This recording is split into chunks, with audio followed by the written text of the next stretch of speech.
बिस्मिल्लाहिर्रहमानिर्रहीम। अस्सलाम वालेकुम वरहमतुल्लाहि वबरकातुहू। मेरे अजीज़ तलबा तालिबात, मैं दस्तबुद दुआ हूँ रब्बिजुल जलाल से कि रब्बिजुल जलाल आपको कामयाबी की ऊंची मंजिलें नसीब फरमाए। इस जुल्मत के दौर में इल्म के इस नूर को घर घर गली गली पहुँचाकर हमारे मुस्तकबिल की जो है रोशन ज़मानत मेरा रब अपने अर्श से इस चीज़ का फैसला फरमाएं। हम अपने अगले टॉपिक की जानिब बढ़ेंगे। आज का हमारा टॉपिक है सेक्सुअल रिप्रोडक्शन इन प्लांट्स। क्योंकि हमने परसों के लेक्चर में जो हमने पढ़ा था, लास्ट लेक्चर, उसमें हमने पढ़ा था सेक्सुअल रिप्रोडक्शन होती क्या है। वहाँ पे मैंने आपको समझाया ये एक ऐसी रिप्रोडक्शन है जहाँ पे दो पेरेंट्स इन्वॉल्व होते हैं, एक मेल पेरेंट एक female parent. Male parent male gametes sperms produce करता है, फीमेल पेरेंट फीमेल गैमीट्स यानी कि एग्स प्रोड्यूस करता है। एंड ये एग और स्पर्म जो है आपस में फ्यूज हो जाते हैं, जिसको हम फर्टिलाइजेशन कहते हैं। वहां पे एक नया स्ट्रक्चर बनता है जिसको हम जाइगोट कहते हैं। जाइगोट फिर डेवलपमेंट के जरिए आहिस्ता आहिस्ता आहिस्ता डिफरेंट एनिमल्स में डिफरेंट तरीके से एक नए इंडिविजुअल में डेवलप होता है। ये बात आपको पहले ही समझाई गई है कि a cell can change into a complete individual. The process of the ability of the cell to form a new individual is called as totipotency. ये चीजें आपसे 12 महीने डिस्कस की हुई है। तो बहरहाल सेक्सुअल रिप्रोडक्शन में आपके सिलेबस में दो सेक्शंस है, sexual reproduction in plants and sexual reproduction in human beings. ये आपको दोनों पढ़ने हैं। सेक्सुअल रिप्रोडक्शन इन प्लांट्स आज हमारा टॉपिक है, तो हम शुरू करते हैं। प्लांट्स में सेक्सुअल रिप्रोडक्शन होती है with the help of flowers. Sexual reproduction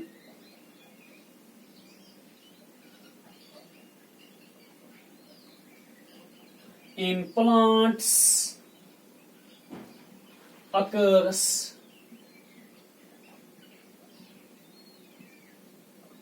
with the help of flowers। अगर बेटा आपने कभी ध्यान दिया होगा, प्लांट में जिस जगह पे फ्लावर बनता है उसी जगह पे फ्रूट बनता है, उसी फ्रूट के अंदर सीड्स होते हैं। और ये जो सीड है it is the next generation. ये मैंने आपको पहले जब हमने पहला लेक्चर पढ़ा था रिप्रोडक्शन का, वहां पे मैंने आपको बताया था टाइप्स ऑफ स्पर्मेटोफाइट्स जो सीड्स बनाते हैं। हालांकि खाली फ्लावर्स नहीं, मैट्रिक लेवल पे आपको ये चीज पहली बार इंट्रोड्यूस कराई जा रही है। इसके साथ आपको आपका वास्ता पड़ रहा है। कुछ और तरीके भी हैं जहां पे फ्लावर्स के बगैर भी सेक्सुअल रिप्रोडक्शन हो सकती है, लेकिन आपको यही समझना है, आपके सिलेबस में यही है, आप इसी को समझिए, इसी पे कंसंट्रेट कीजिए। Sexual reproduction in plants occurs with the help of flowers. Flowering plants जो होते हैं, जो प्लांट्स फ्लावर बनाते हैं, फ्लावरिंग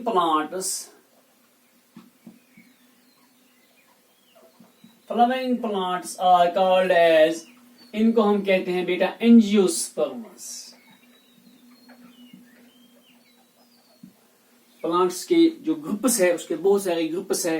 एक ग्रुप है थैलोफाइटा जो एल्गी आपका है, दूसरा ग्रुप है ब्रायोफाइटा, तीसरा ग्रुप है टेरिडोफाइटा, चौथा ग्रुप है जिम्नोस्पर्मस और पांचवा ग्रुप है एंजियोस्पर्मस। एंजियोस्पर्मस जो है इनका स्पेशल कैरेक्टर, इनकी दूर से जो पहचान है वो क्या है, they produce flowers, they are flowering plants. Flower क्या है, it's a modified shoot. Remember आप ये मुझे याद नहीं है किस साल सीईटी में पूछा गया था, आज नीट है, सीईटी उन दिनों था तो पूछा गया था what is a flower. A flower is a modified shoot, modified to carry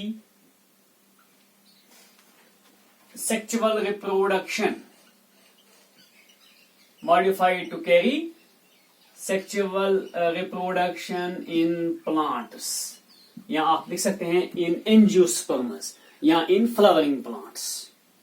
तो फ्लावर कैसे रिप्रोड्यूस कराता है एक प्लांट को, इसके लिए हमें फ्लावर का स्ट्रक्चर पढ़ना पड़ेगा। फ्लावर के बारे में हमारे पास थोड़ी सी जानकारी होनी चाहिए। तो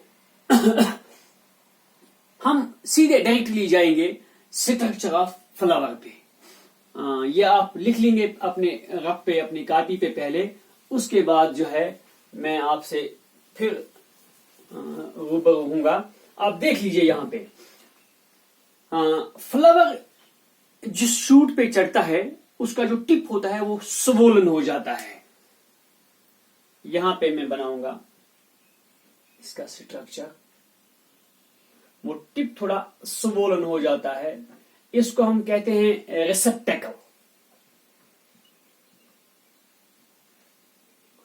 यहां बेटा आप देखेंगे बुक्स में थैलमस,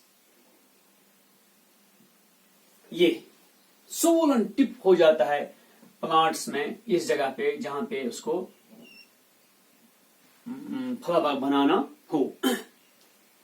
फिर अगर आपने कभी फ्लावर देखा होगा तो जब फ्लावर जब छोटा होता है, बंदी होता है, तो उसके ऊपर वो 5 लीव्स जैसे ग्रीन होते हैं, उसको हम कहते हैं सेपल, सेपल्स। एक पार्ट को हम कहते हैं सेपल एंड इसको हम कहते हैं सेपल।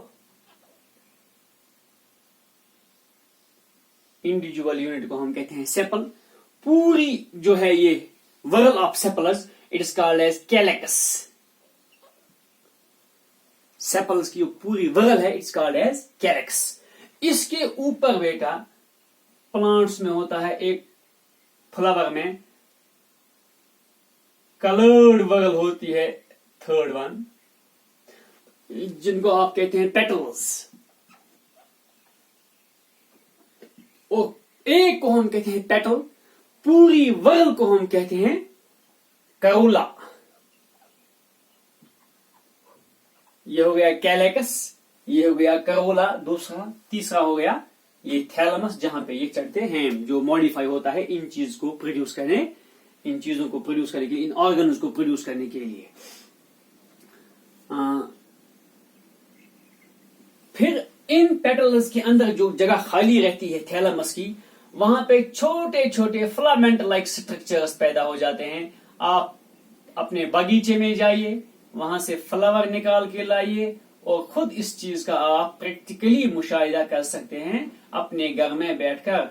फोर्सेप तो आपके पास होगा ही, आप खुद इस चीज को देख सकते हैं। इस एक फिलामेंट को हम कहते हैं बेटा स्टेमेन, STAMEN, स्टेमेन। और स्टेमेन जो है, इसकी पूरी जो वर्ल है, पूरा जो इसका जो नेटवर्क है वहां पे inside the petals, inside the Corolla, thalamus के ऊपर, इसको हम कहते हैं एंड्रोइशियम। पूरी वर्ल को ANDRO,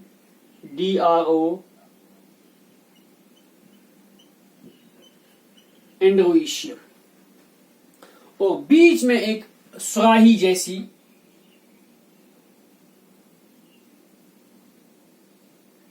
फोर्थ कंपोनेंट होता है ऐसे, इसको हम कहते हैं बेटा स्टेमेन, इसको हम कहते हैं कार्पेल, या इसको हम कहते हैं पिस्टल।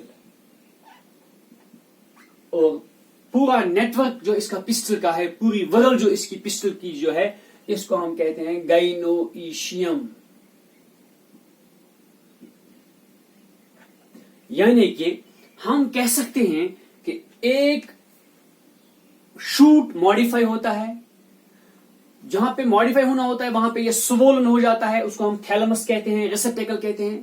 थैलमस में जो पहली वर्ल बनती है उसको हम कहते हैं कैलेकस, इसके इंडिविजुअल यूनिट को हम कहते हैं सेपल। सेकंड वर्ल जो होती है उसको हम कहते हैं पेटल्स, और उसके वर्ल को हम कहते हैं करोला, इंडिविजुअल को पेटल्स, वर्ल को पूरी करोला। थर्ड वर्ल जो होती है स्टेमेन्स की होती है, वहां पे हम उसको हम कहते हैं एंड्रोइशियम, पूरी वर्ल को। और फोर्थ कंपोनेंट जो होता है, जो फ्लावर के बिल्कुल बीचों बीच होता है, उसको हम कहते हैं कार्पेल या पिस्टल। और पूरे इसके सिस्टम को हम, इसके यूनिट को हम गाइनोइशियम कहते हैं। यानी कि फ्लावर में 4 यूनिट्स होते हैं, कैलेकस, करोला, एंड्रोइशियम एंड गाइनोइशियम। अब इन यूनिट्स को, अब इन कंपोनेंट्स को, 4 कंपोनेंट्स को हम डिस्कस करेंगे point wise. What is calyx, इसका रोल क्या है, व्हाट इज करोला, इसका रोल क्या है, व्हाट इज एंड्रोइशियम, इसका रोल क्या है, व्हाट इज गाइनोइशियम, इसका रोल, इसकी प्रॉपर्टीज, इनकी प्रॉपर्टीज, इनका रोल क्या है रिप्रोडक्शन में। उस चीज को अगर मैं इसी वीडियो में ऐड करता हूं तो ये वीडियो कम से कम आधे घंटे की चली जाएगी और इसको अपलोड करने में 5-6 घंटे को निकल जाएंगे।